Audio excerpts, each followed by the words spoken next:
de Alejo Campos, que es director regional de Crime Stoppers.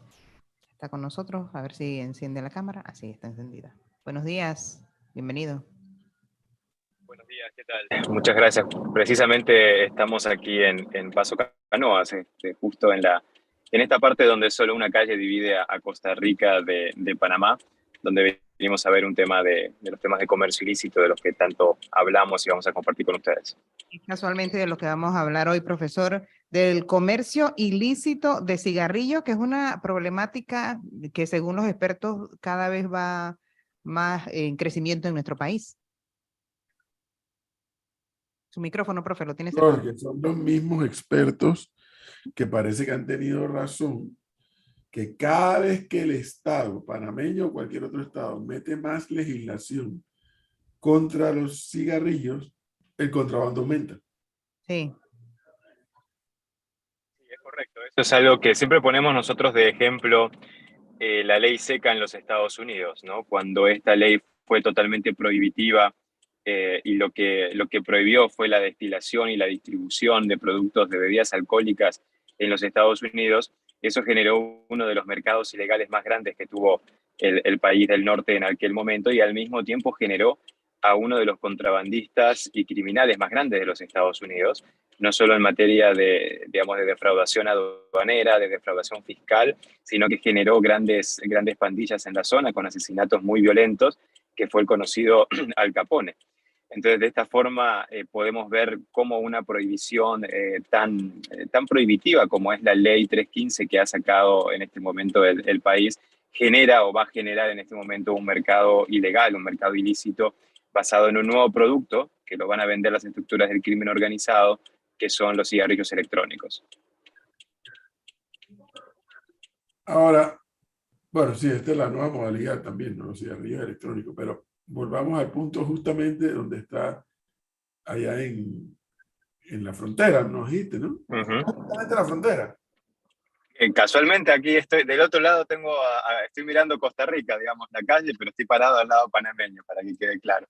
Pero esos niveles de contrabando en lo que ustedes pueden investigar, obviamente las autoridades también nos han hablado de eso, las autoridades panameñas. ¿Es muy alto en esa frontera con Costa Rica?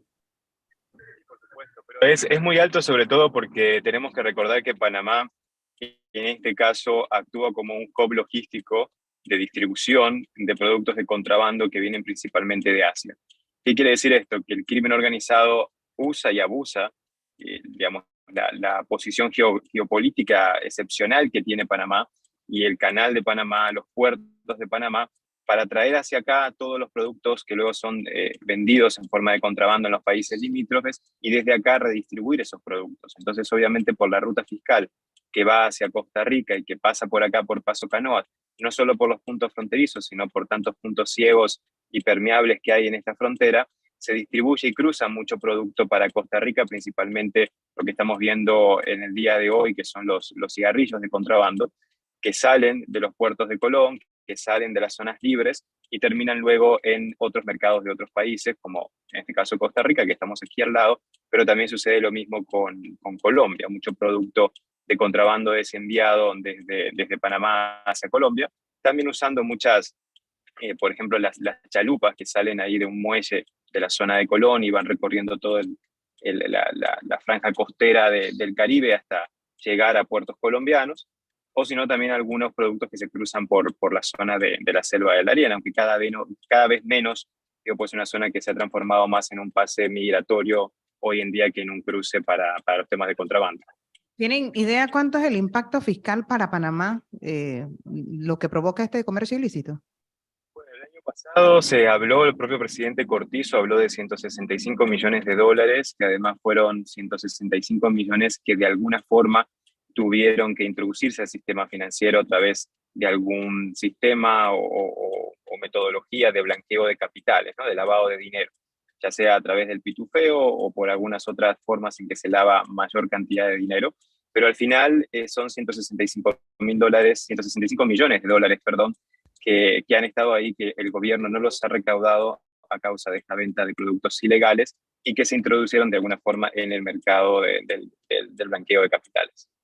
Ahora, me quedo pensando cuando escucho a nuestro invitado dándonos este panorama. Si eso ocurre en la frontera con Costa Rica, donde hay servicio de aduana, carretera, etcétera, etcétera, etcétera, etcétera, ¿cuánto podría incrementar ese contrabando si abrimos una frontera con Colombia formalmente? Porque informalmente existe el trasiego, como nos acabas de explicar, pero ¿y si se abriera? ¿Qué podría pasar? ¿Qué calculan ustedes que podría pasar? Yo creo que lo importante es, más allá de que se abra o no, es fortalecer el tema de los controles. No importa tanto la apertura o no, siempre y cuando los controles en ambos lados, porque este no es solo un tema de Panamá, sino que es un tema de los países limítrofes también, donde hay una corresponsabilidad y una coparticipación en el tema. Si los dos países hicieran controles necesarios, pero al mismo tiempo tuvieran las leyes que respalden estos controles, entonces no sería una cuestión de abrir fronteras o no. Yo creo que el mundo va hacia una apertura de fronteras de esta forma, ¿no? De tipo económico, de tipo migratorio, de tipo político. Tiene que haber más fluidez entre nuestros países y sobre todo en los países vecinos. Somos una región pequeña al final.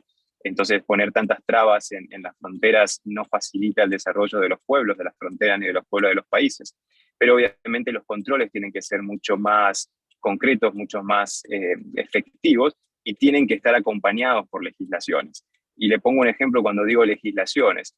Si en Panamá el artículo 288A del Código Penal sigue diciendo que una incautación en el territorio panameño se considera un hecho delictivo para que pase a una investigación fiscal, esa incautación tiene que ser mayor a $500.000. Eso quiere decir que en Panamá nunca va a existir, digamos, hay mínimos casos abiertos, carpetillas abiertas en una fiscalía sobre temas de contrabando, porque la mayoría de las incautaciones que se hacen son por debajo de los $500.000. Esto el crimen organizado y los cárteles del tabaco principalmente lo saben muy bien, y saben que en Panamá pueden operar por debajo de $500.000, que si se da una incautación no va a pasar más que una sanción administrativa, una incautación posible del producto, y ahí queda. Entonces, esas son las normativas que tenemos que modificar, porque en los países de la región estos $500.000 son 5.000, son $10.000. Entonces, no es posible que Panamá, por donde pasa el 6-7% del comercio internacional, tenga una legislación todavía que de alguna forma está apoyando que este tipo de ilícitos se realice o facilitándolo desde un punto de vista legal. Entonces, como le digo, los controles tienen que ser mayores, pero estos controles se tienen que hacer en el marco de la ley. Entonces es necesario modificar algunas leyes o crear algunas otras. Pero tiene que haber certeza del castigo, porque puede haber mucho control y mucha legislación nueva si al final hay o sigue habiendo la corrupción que sabemos que hay en esos puntos para que todo eso ocurra y no se les castiga como debe ser. Entonces, ¿qué hacemos? Es correcto lo que usted dice. El tema de la corrupción y la cleptocracia en esto juega un papel fundamental. Podemos tener excelentes leyes, pero si su aplicación y el castigo certero no se da, entonces esto debilita el Estado de Derecho, debilita la percepción de legalidad en nuestros países y por lo tanto no funciona. Entonces eso es algo que hay que revisar también muy estrictamente, pero en esto hay algo mucho más simple que se puede hacer, que son las incautaciones de estos productos en los puntos fronterizos o en las rutas fiscales. Esa es la parte que yo no termino de descifrar, ¿no? Porque el cigarrillo está legalizado en el mundo. El tema del cigarrillo es la afectación que le causa a la salud. ¿Por qué este contrabando de cigarrillos? Es la parte que no descifro. Lo que pasa es que, digamos, en países como en Panamá o en otros países de Latinoamérica, el cigarrillo es un producto sensitivo específico que tiene, además de los impuestos legales que paga por ser un producto, paga muchos más impuestos. Tiene algunos impuestos adicionales que generalmente, por ejemplo, específicamente en el caso de Panamá, esos impuestos que sobrepasan a veces el 70% del producto, están pensados con una lógica muy interesante, que es que una parte va al Ministerio de Salud para hacer campañas antitabaco, otra parte, que es el 40%, debería ir al Instituto Oncológico Nacional aquí de Panamá para ayudar al instituto, y un 20%, según la ley, debería ir a la Autoridad Nacional de Aduanas para fortalecer el tema de las incautaciones. Esa es la lógica que se hizo esta legislación impositiva. Eso hace que un producto legal en Panamá pueda tener un costo de $7, para poner un promedio, $7, frente a un producto de contrabando que tiene un costo de $2. Y hasta lo hemos encontrado una cajetilla de cigarrillos en algunos lugares hasta por $1. Pero no pasa los $2.50, los $3. Entonces la diferencia en el precio en el mercado es enorme. Y si a eso le aumentamos, digamos, recesiones económicas, problemas laborales, etcétera, la gente va a seguir fumando y va a buscar el producto en donde le sea más económico encontrarlo. Entonces, las estructuras del crimen organizado dedicadas al contrabando de cigarrillos lo saben muy bien, y entonces lo que hacen es suplir una demanda que existe en la población. Y lo hace con producto que es de contrabando.